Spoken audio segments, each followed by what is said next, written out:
भ्रमित करने की बात। इसलिए ऐसे चक्कर में मत पड़ना। कृष्ण की ढैया 7:30 में चले जाएं, भूत प्रेत कोई हमारा झाड़ रहा है, छुमंतर कर रहा है, तो इससे हमारा उद्धार, भूत प्रेत सब चले जाएंगे? है ही नहीं।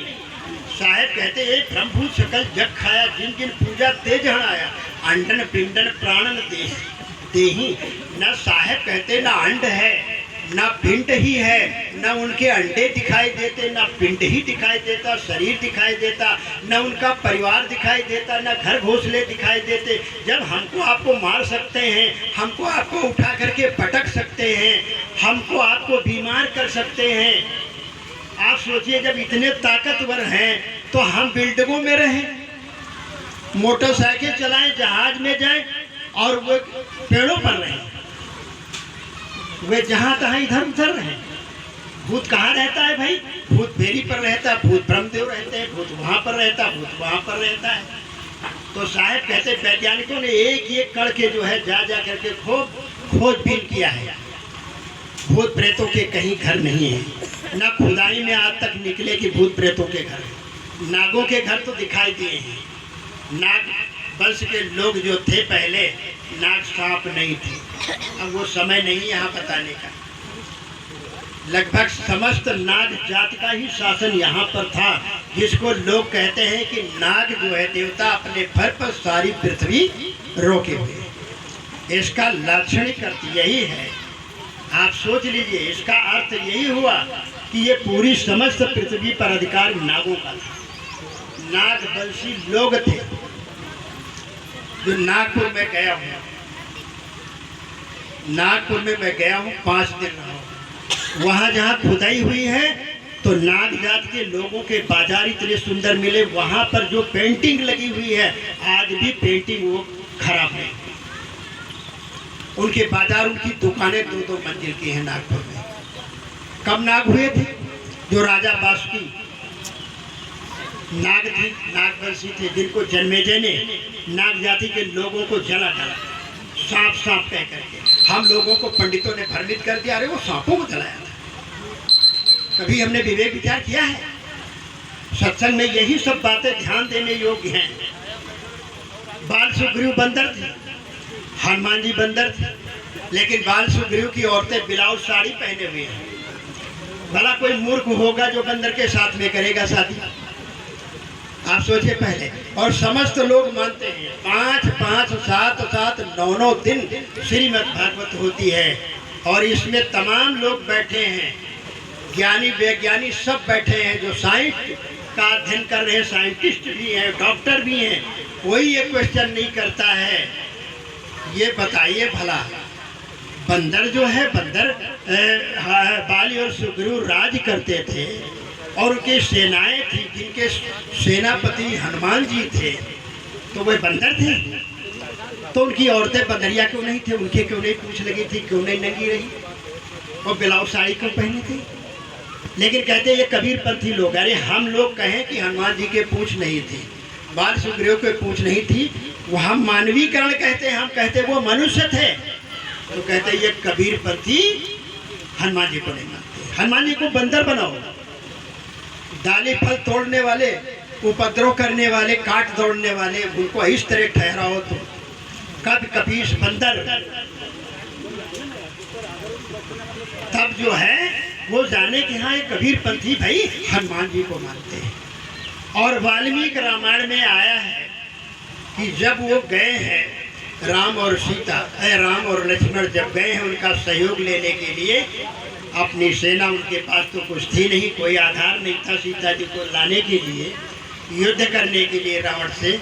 तो वो गए हैं उनके राज्य में, वहाँ गेट पर जब पहुँचे हैं तो उस गेट पर पहुँचने पर तो वहाँ जब दरबारी जा कर के वहाँ बाल यानी सुग्रीव से जा कर के कहा कि 2 लड़के आए हुए हैं, नौजवान हैं, जो धनुष बाण लिए हुए, बाघम्बर पहने हुए हैं, बलकल बसन पहने हुए हैं और साधु के भेष में लगते हैं, जटाजूट भी है उनके। ये लक्षण बताया। सुग्रीव ने कहा कि हनुमान जा करके उनका पूरा जो है इंटरव्यू लाओ, यानी जा करके उनका पूरा जानकारी करो, ये कौन है, कहाँ से आए हैं। कोई ऐसा तो नहीं है कि बाल जो है छिप करके कोई भेजा हो, दुश्मन भेजा हो सकता है राज को तहस नहस करने के लिए। तो हनुमान जी आते हैं और हनुमान जी वार्ता उनसे पूछते हैं और पूछते पूछते घंटा भर उनसे वार्तालाप हुई। हनुमान जी लिखते जाते हैं और पूरा ले जा करके और सुग्रीव को बताए हैं जा करके। तो जब हनुमान जी अंदर चले जाते हैं वहाँ सुग्रीव के पास पूरा बताने के लिए बायोडाटा, तो राम जी लक्ष्मण से कहते लक्ष्मण देखो हनुमान जी 1 घंटा तक कम से कम संस्कृत में बोले और हमसे आपसे त्रुटि हो सकती है, लेकिन इतनी अच्छी सुंदर संस्कृत हनुमान जी ने बोला है जो जरा भी त्रुटि नहीं। लगता है कि हनुमान जी बड़े अच्छे गुरुकुल में पढ़े हैं। भला संस्कृत हनुमान संस्कृत बंदर बोलेगा? बोलेगा? अरे कभी पढ़ो दादा, हम पढ़े लिखे लोगों से कहते कभी पढ़ो लिखो, खाली पंडितों के सहारे न रहो। ये कहते ये भेड़ा बकरी बने रहे तो ज्यादा इनका शोषण करते बने। गोबर भी पुजवा लेंगे ये माताओं से, कहते गोबर पर पैर लागो, तो पढ़े लिखे मोदी जी पे पैर गोबर के लागते बेचारे। राष्ट्रपति प्रधानमंत्री सब गोबर के पैर लागते हैं, गोबर के पैर लगवाते हैं और ये तमाम गोबर लीपती हैं माताएं और तमाम गोबर भूरे में डाल देती हैं। और आजकल पढ़े लिखे लोग तो कहते हैं गोबर नहीं छुएंगे, गोबर तो एक टट्टी है गाय गोबर, और वो गोबर कहते गौरजा है। क्या गौरी मैया महादेव जी की पत्नी जो है गोबर थी? आज किसी को कह दो गोबर गणेश तो कितना चिढ़ जाएगा। और हम लोग पढ़े लिखे लोग और हम लोग MBBS किए हुए लोग, हम लोग MA किए हुए लोग क्या करते? वो कक्षा 5 का वो पढ़ा रहा है, कक्षा 5 का बैठा इन लोगों को पढ़ा रहा है। साहब ने कहा मानुष बड़ा बड़ा हुए आया। मनुष्य कितना बड़ा है, विद्वान है, पढ़ा लिखा है, लेकिन एक ही पंडित सब ही पढ़ाया। कितनी बढ़िया बात है। साहब कहते एक ही पंडित सब लोगों को वही पढ़ा दिया कि भन्नी भद्रा होता है। आपकी याद रखिए मई जून में विवाह नहीं है। कब होंगे? आषाढ़ सावन में जब बदली होगी और कहेंगे, ये माताओं से कहेंगे देवताएं 7 पीढ़ी के देवता बंद करते हैं ना, 7 पीढ़ी के, और उसमें मिट्टी के बर्तन में कहते हैं चावल दाल डालते हैं और देवताओं को बंद कर देते हैं उसमें कि 3 दिवस जन आयो हो, यानी तुम न्योते में हो देवी देवता, तुम हो निवर्ते 3 दिवस जन आयो, 3 दिन ना आयो, हमारी शादी होने दो। यानी देवता बड़े उपद्रवी थे, शादी में प्रपंच डालते थे, शादी होने नहीं देते थे। देवता कौन थे? देवता उपद्रव करने वाले होते थे। इसीलिए वो वाल्मीकि रामायण में महर्षि वाल्मीकि कहते हैं असुरात सेन दूते सुरात सेन दूते सुरा, और वे लोग असुर हैं जो सुरापान नहीं करते। और जो सुरापान करने के बाद सुर लोग क्या करते? हर्ष पृष्ठ प्रमदात चासन वारुणी ग्रहणात सुधा, यानी सुर लोग देवता लोग अच्छी अच्छी वारुणी पीते थे, शराब पीते थे और शराब पी करके विधवा और कुंवारी कन्याओं तक को छोड़ देने लगे थे। ये वाल्मीकि जी कहते हैं, हम नहीं कहते। कोई पंडित हो भाई नाराज मत, ठीक? आप पढ़िए, ध्यान दीजिए, पढ़े लिखे आप लोग हैं। आप सोचिए पहले तो जरूर उपद्रव करते थे, नहीं तो शुभ काम में देवताओं को बंद क्यों किया जाए? विचार करिए, सोचिए पहले। 3 पीढ़ी के पुरखा निमंत्रण दे देते, आंधी पानी तुम हो निवर्ते 3 दिवस जन आओ। आंधी पानी आओ तो जरूर, लेकिन 3 दिन ना आओ। और बढ़िया बाँचते हैं, खोलते हैं पन्ना, इधर उधर भन्नी भद्रा विचार करते हैं। बिलैया वर्ण बघवा वर्ण, कोई बिलैया वर्ण बघवा वर्ण स्त्री पुरुष होते हैं? ये भी कोई वर्ण होता है? और जानवर बना रहा है। हम लोग पढ़े लिखे, कहीं ठीक से पंडित बनाओ, अच्छे गुण से बनाओ, अच्छे साहित्य गुण बनाओ, तो अच्छे साहित्य गुण से बनाते हैं और न्योत देते कि नहीं आना। ये भी आमंत्रण देने के बाद उसे विनती करते आप निमंत्रण में तो जरूर हो, लेकिन 3 दिन ना आना। बहुत लोग हम लोगों से कह देते महाराज हमारी शादी में क्या करें, वर कन्या को आशीर्वाद दिया, लेकिन भीड़ भाड़ होगी, कहीं डीजे बजेगा, कहीं कोई उपद्रव, कोई पी के आएगा, महाराज हम कहाँ रोक पाएंगे। तो आप 2 दिन के बाद चलिए 2 दिन नहीं आएंगे भाई, बाद में हम आ जाएंगे। है ना। तो हम लोगों को भी हमारे कि इनको उपद्रव न हो, लेकिन देवताओं को, लेकिन सब कुछ बिचारे सब कुछ बनाए हैं तो भी लाठी डंडा भी आ जाता, बीछी साहब तुम ने औरते 3-2 बीछी कुछी सब, लेकिन बीछी कुछी के मार देता, आंधी पानी आ जाता है। और कहीं कहीं दहेज में कहीं कम ज़्यादा हो, चीज पत में कम ज़्यादा हो तो गाली गलौज लाठी चल जाती, बारातें लौट जाती। पंडित का कहा हुआ, शोधा सब कुछ हुआ। गुरु वशिष्ठ में लगन सुधायो, सूर्य मंत्र एक दीना। सदानंद और गुरु वशिष्ठ मिलकर के राम जी का विवाह किए करवाए थे, ये सबको विदित है ना, सब जानते हैं ना। लेकिन जब से ब्याह ही आई घर सीता, जीवन भर ते रोते बीता। पूरी जिंदगी आखिरी में बेचारी आत्महत्या उनको करना पड़ा कि दलदल में समा गई।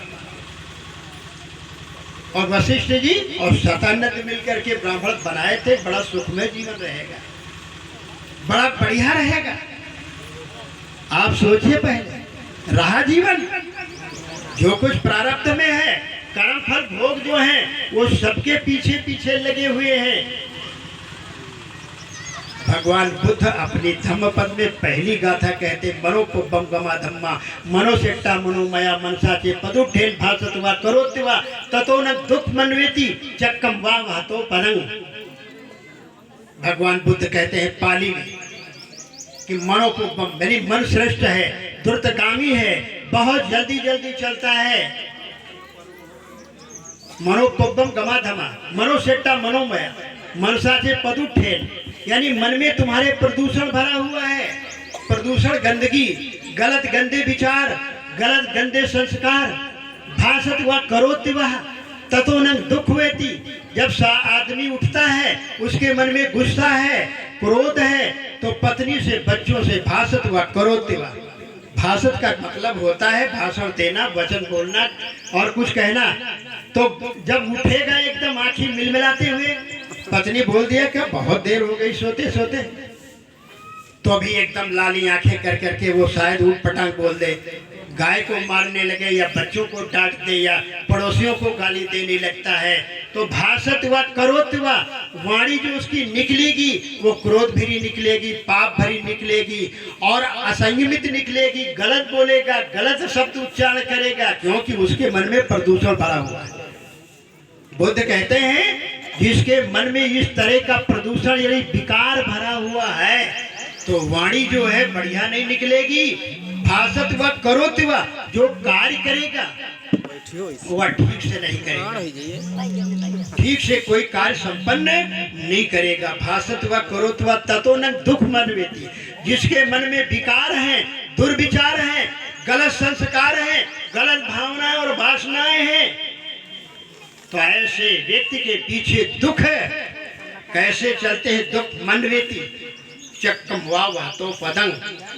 भगवान बुद्ध कहते हैं जैसे चक्के के पीछे, यानी जैसे चक आगे आगे बैल चलते हैं तो बैलगाड़ी के चक्का पहिया वो कहाँ नहीं छोड़ती हैं, पीछा किसका, बैल का। बैल के पांव के पीछे पीछे चक्के चलते हैं। बुद्ध ने कहा है कि जिसके मन में विकार है, दुर्विचार है, दुष्कर्म है, सोच गलत है, व्यवहार और कार्य गलत है, खान पान गलत है, तो उच्चारण और आचरण गलत और गंदे हैं, तो निश्चित पाप उसका पिंड नहीं छोड़ेगा कभी। जैसे बैल के पांव का पिंड नहीं छोड़ते हैं चक्के।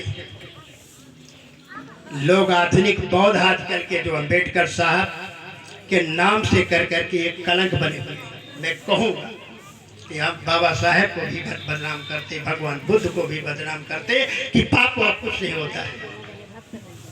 घट करो न घट करो, मिल जाए तो घट करो।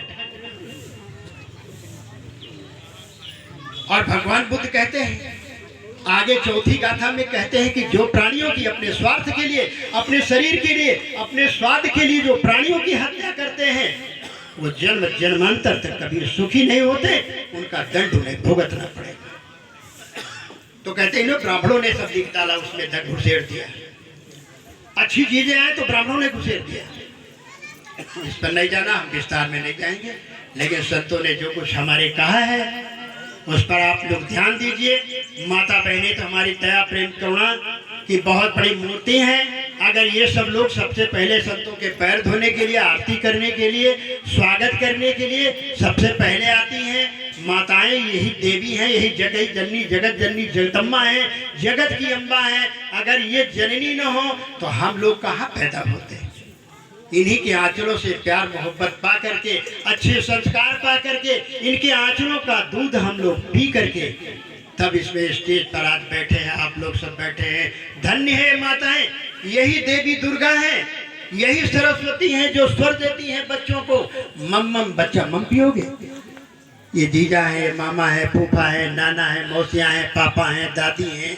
नमस्ते करो, प्रणाम करो, तुतली भाषा में ही करो, कोई बात नहीं। यदि ये माताएं सरस्वती स्वर न दें और माता के पास से न रहा जाए, बच्चों को न रखा जाए, तो जिंदगी भर बौरे रहेंगे, बच्चे पगले रहेंगे, नहीं बोल पाएंगे। याद रखो उनको। जिस घर में माता का प्यार बच्चे नहीं पाते हैं तो लड़कियां फूहड़ हो जाती हैं, अकल नहीं रहती है, बच्चे कुसंस्कारी हो जाते हैं, ऊट पटांग कर्म और खाना हो जाता है। ये सब होता है। इसलिए बहुत जरूरी है कि देवियों का सम्मान करो। नशा पी करके आओ तो इनको नहीं, ये देवियां शांत रहती, आप लोग देवता हैं। कहते भाई पहले की औरतें जो थी वो बहुत बड़ी देवी पतिव्रता होती थी। अरे मूसर ऊपर डाल देती थी तो ऊपर ही रुका रहता था। अरे बाबा तुम देवता तो बनो, कम से कम तुम तो दैत्य बने हो। आ करके पी करके आधी रात में आते हो तो तुम खटखटाते हो कम दरवाजा। तो पत्नी कहती है बिटिया जा करके खोल दो, जा करके किमाड़ा जा करके। अरे नसिया कटो ना, हमें मरी थे नहीं नहीं कहीं सांप सूंघ जाए, लड़ जाए, भिड़ जाए, मर जाए, हाय दादा। और कह दी तो हमारी हड्डी न रह जाए। आप शैतान बने, उनको देवी बनाना चाहते हैं, आप दैत्य बने हुए, इनको मार मार करके देवी बनाएंगे। कहीं नहीं, पत्नी का धर्म है। अरे तो तुम्हारा क्या धर्म कुकर्म करने का? तुम्हारा धर्म अत्याचार करने का? तुम्हारा धर्म है ऊट पटांग बोलने का, ऊट पटांग खाने पीने का? इसलिए मानो ही धर्म है, स्त्री और पुरुष दोनों का धर्म है। करुणा, प्रेम, सुमत, एकता, मधुरता, व्यवहार में मधुरता, वाणी में मधुरता, कर्मों में मधुरता, कोमलता, हंस मुस्कुरा कर एक दूसरे के साथ व्यवहार करना, प्रेम से सबके साथ बोलना, तो ये स्वर्ग बन जाएगा घर। स्वर्ग कहीं ऊपर नहीं है। ये सब छोटे बड़े सदस्य ही देवी और देवता हैं। और मंदिरों में कुछ नहीं, जो अपनी मक्खियां नहीं हाँक पाते बेचारे, वो क्या करेंगे? आज जगह जगह आप जाइए, वैष्णो जाइए, चाहे जहाँ के आप चले जाए पहाड़ों पर, पहले तो मशीन चू चू करती तलाशी लेती है, आप सोचिए। और वहाँ चैनर इतने इतने कसे लगे, ताला इतने इतने जंगी डाले जाते हैं कि बदमाश भी तोड़ न सके, और वो बेचारे कुछ नहीं कर सकते। किसी का बम फेल कर दे, आतंकवादियों का, उनके बंदूकें फेल कर दे, बम फेल कर दे, हो जाता है क्या? तो ये मनुष्य की यही कला है। तो देवी देवता, यही देवियां जो हैं वो देवताओं को बरकरार रखे हैं और मंदिरों को बरकरार रखे, और संतों की जो है भक्ति और पूजा। तो देवियों का आदर करो, और आप लोग बढ़िया सदाचार संयम अपनाओ। कोई कोई जो है पुरुषों की देखा देखी, पुरुषों की वक्र गति से ही ना आज नारियां भी पीती हैं शराब, बीड़ी खाती, भांग सुरती। मैं एक बार ट्रेन में बैठा तो तमाम लड़कियां उनके साथ, लड़के सब निकाले, ताश खेलने लगे, बोतल रखे। हमेशा मेरे से कहा बाबा जी उठ जाइए आप यहाँ। हमने कहा बहना क्यों उठ जाए? कहा रे जाइए भाई, आपके लायक यहाँ नहीं है। तो वो सब भाई बोतल वोतल निकाले ताश और खेलने लगी और शराब भी पीने लगी। अब बताइए, कोई गुटखा निकालता अपना खा रहा। जब माताओं की ये दशा होगी, ये कर्म होंगे, खाना और पीना गलत कुकर्म, तो उनके द्वारा जो बच्चे पलेंगे, जन्म लेंगे, तो वो कैसे सही होंगे? इसलिए मैं माताओं से भी निवेदन करता रहता हूँ। इनको सबको कहा गया भाई गुटखा शराब अंडा मांस न खाओ। और अंडा तो आप जो है मुर्गी का गर्भ है, गर्भ है कि नहीं? गर्भ मुर्गी का गर्भ है, और गर्भ को खाए? अरे सांप ढूंढ करके खा लेता है, जिसमें मक्खियाँ भिनभिनाती हों। तो ये न खाइए, अंडा बंडा नहीं खाइए, मांस किसी का नहीं खाइए। ये उपदेश भी दिया गया है। सुमतिकता से रहिए और आप सब लोग जो है बड़े प्रेम के साथ में रहिए, गंदी गलत चीज़ें न खाइए। आप लोग कभी भी पुड़िया और वगैरह ये सब चीज़ें न खाएं। नशा जहर है, नशा में डर है, तो इसलिए चीज़ें ना हम विस्तार में नहीं जाए, समय ज़्यादा हो गया होगा। कितना हुआ समय भैया? चलिए चलिए, हम एक्सप्रेस गाड़ी दौड़ाए हुए लेकिन जल्दी नहीं हो पाया ना। चलो बढ़िया, चलिए हाँ हाँ चलिए। तो हम सबसे निवेदन करते हैं, जितने महापुरुष धरती पर हुए हैं, महापुरुष, संत महापुरुष, ज्ञानी पुरुष, उन सब लोगों ने बताया है हम मनुष्य हैं, तुम अपने आप को पहचानो, जानो। ये शरीर जो हमारा पंचभौतिक है, ये जो आग पानी हवा मिट्टी से बना हुआ जो शरीर है, ये जड़ है, नष्ट हो जाएगा। लेकिन तुम्हारे अंदर जो आत्मा विद्यमान है, जिसको जीव कहते हैं, रूह कहते हैं, चेतन कहते हैं, ब्रह्म कहते हैं, सोल कहते हैं और दृष्टा कहते हैं, उपदृष्टा कहते हैं, ये सब मतलब अपने अपने हिसाब से सब लोग जो है कहे हुए हैं। इसको जानने की कोशिश करो और उसमें जो है अब अपने आचरण करने की कोशिश करो। मैं चलिए ज़्यादा टाइम हो गया, लेकिन छोटी सी कहानी करके फिर मैं समाप्त कर दूं। भैया वो सामने बैठे हुए रिक्वेस्ट करते, थोड़ा माफ़ कीजिएगा भाई, हम थोड़ा अपने टाइम पे आउट हुए हैं। तो एक सब कुछ कह डाले, कहना क्या है, जितना कहें उतना ही थोड़ा है, संत कहें, लेकिन तो भी समझने के लिए बहुत आधी साखी सिर खड़ी जो निर्वारी जाए। साहब कहते आधी साखी सिर खड़ी, आधी साखी बहुत कुछ है।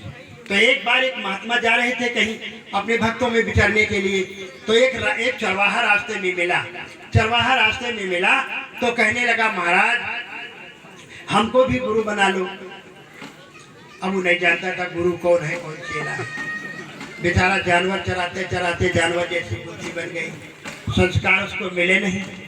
एक बार इंदिरा नहर खुदाई हो रही थी, उस समय में हम इंदिरा नहर जो 12 बजे से यहाँ आई है रायबरेली में, तो ये बूढ़ा माता से हमारे एक साहब थे, गुरुसरल साहब, कहा माता जी भक्त हो जाओ, नहीं तुम नरके जाओगे।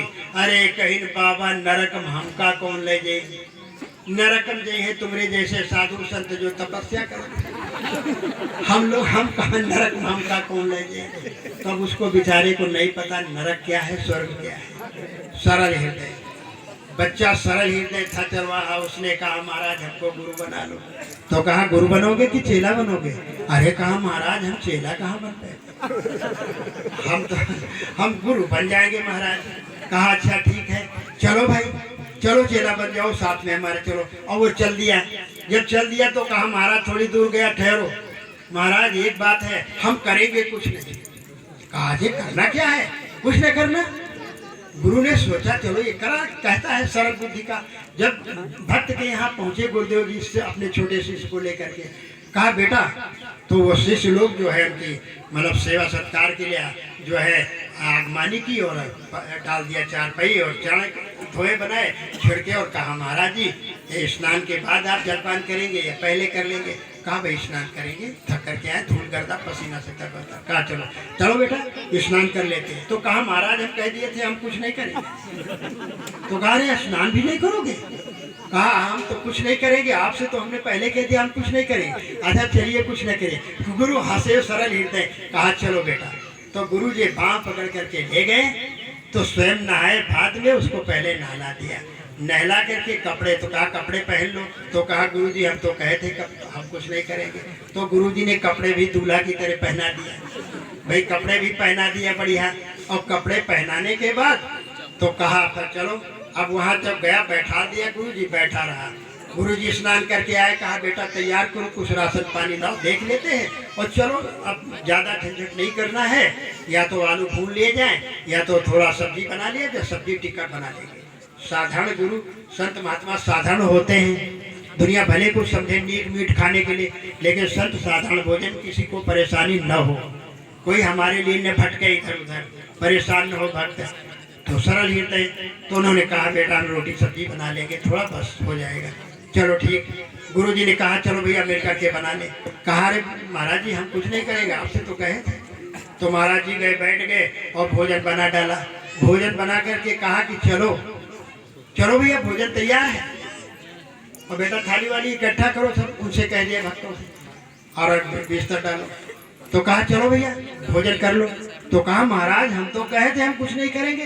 अरे कहा भोजन भी नहीं करेगा? कहे महाराज हम तो आपसे कह दिए थे हम अपने हाथ कुछ नहीं करेंगे। कहा अच्छा तो ये तो सच्चा है, ये नहीं कि भजन करन में आलसी भोजन के होशियार, ऐसा नहीं है। तो भजन में भी आलसी नहीं, चलो ठीक है आलसी तो सब तरह से, खाने के भी होशियार नहीं है। तो महाराज जी उनको ले करके गए, पीढ़ा पर बैठा दिए, थाली परोस करके रख दिया। कहा बच्चा लगा लगाओ, भगवान का नाम लो, गुरु का नाम लो और जो भोग लगाओ और चलो जो है भोजन करो। तो कहा महाराज जी हम कुछ नहीं करेंगे। तो माताएं जानती हैं जैसे दूल्हे को बैठा करके क्या कहा, कलेवा कहते हैं ना, कलेवा खिलाते हैं, सब माताएं खिलाती हैं बढ़िया आया करके। कोई जबरदस्ती मुंह में ठोस देता, कोई इतना सही सही खोल देता मुंह तो अपना खिला देती। तो इस तरह करती रहती माताएं, जैसे खिला जाता कलेवा, उसी तरह शिष्य को जो है गुरु बड़े दया भाव से सान करके जो है रोटी और सब्जी लगा करके और उनके कहा भैया मुंह फैलाओ। तो मुंह फैला करके मुंह में कर दिया। कहा भैया अब खाओ। तो कहा अरे भैया खाओ, हमारा कर्तव्य था, स्नान करवा दिया, तुमको कपड़े पहना दिया, तुम भोजन बना दिया, भोजन बना करके परोसा, फिर आपको खिला भी दिया। अब ये जो है ये जो है जो आपको जो है दांतों से चबाना पीसना आपको पड़ेगा, जुगाली आपको करनी पड़ेगी बेटा, और उसके बाद घुट आपको करना है। हमारा जो कर्तव्य था हमने कर दिया। बोलिए सदगुरुदेव की। संतों ने जो कुछ था कर्तव्य अपना कर दिया है, साधना भजन भक्ति के लिए बता दिया। आप लोग भी मोक्ष कल्याण चाहती हैं, देवियाँ भी अपना मोक्ष कल्याण चाहती, तो आप भी अपना साधना भजन भक्ति में लग जाइए। बच्चे सयाने हो जाए तो ब्रह्मचारी बन करके बढ़िया साधना भगत दोनों लोग साधना भजन में लग जाओ, और घर में मंदिर बना करके मानो आश्रम ही है, साधना भजन भक्ति करो, अपना कल्याण आप भी अपना करें, ये लोग भी पुरुष पर भी अपना कल्याण करें। तो यही सद्गुरु संतों का कहना है, यही मानना है। तो हमारा कहना यही, लोभ में मत फंसना कहीं, ठीक है? तो हमारा पुण्य, हमारा धर्म, हमारा वेश, हमारी भक्ति कहीं लोभ में विलीन न हो जाए। सावधानी ही साधना, इसलिए सावधान रहो, सत्संग करते रहो, संतों के दर्शन करते रहो, सद्गंध पढ़ते रहो, बस नैया पार है। बोलो सद्गुरुदेव की। अंत में